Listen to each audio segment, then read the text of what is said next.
purchaser who was afterward my owner and hers. Her addition to the slave family attracted about as much attention as the purchase of a new horse or cow.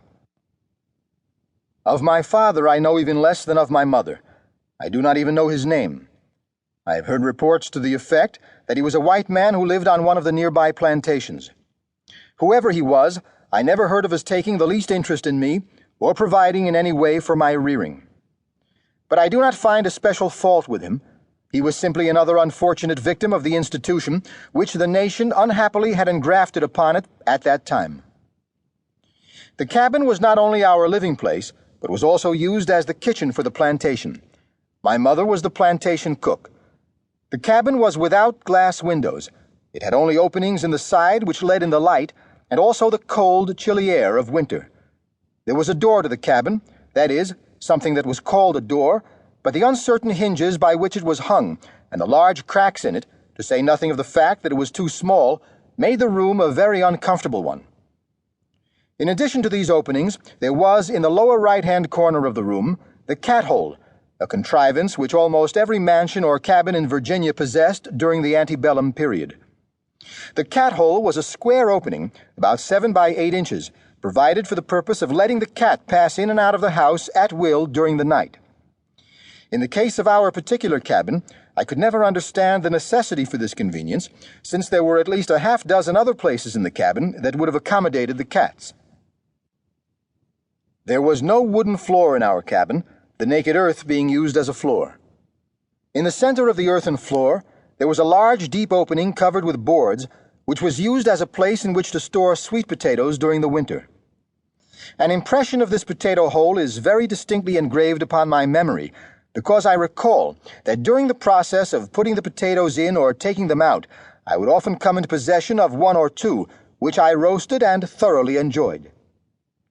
There was no cooking stove on our plantation, and all the cooking for the whites and slaves my mother had to do over an open fireplace, mostly in pots and skillets. While the poorly built cabin caused us to suffer with cold in the winter, the heat from the open fireplace in summer was equally trying. The early years of my life, which were spent in the little cabin, were not very different from those of thousands of other slaves. My mother, of course, had little time in which to give attention to the training of her children during the day. She snatched a few moments for our care in the early morning before her work began, and at night after the day's work was done. One of my earliest recollections is that of my mother cooking a chicken late at night and awakening her children for the purpose of feeding them. How or where she got it, I do not know. I presume, however, it was procured from our owner's farm. Some people may call this theft. If such a thing were to happen now, I should condemn it as theft myself. But taking place at the time it did, and for the reason that it did, no one could ever make me believe that my mother was guilty of thieving. She was simply a victim of the system of slavery.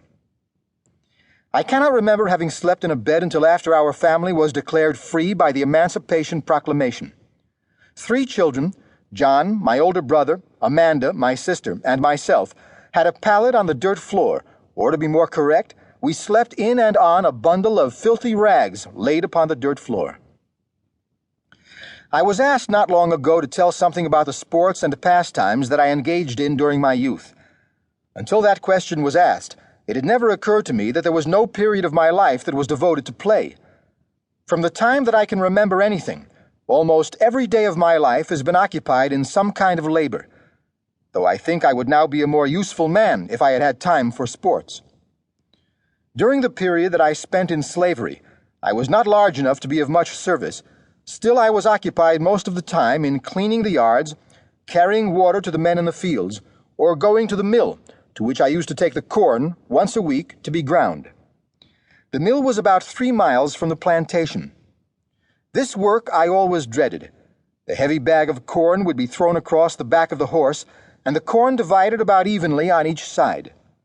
But in some way, almost without exception, on these trips, the corn would so shift as to become unbalanced, and would fall off the horse, and often I would fall with it.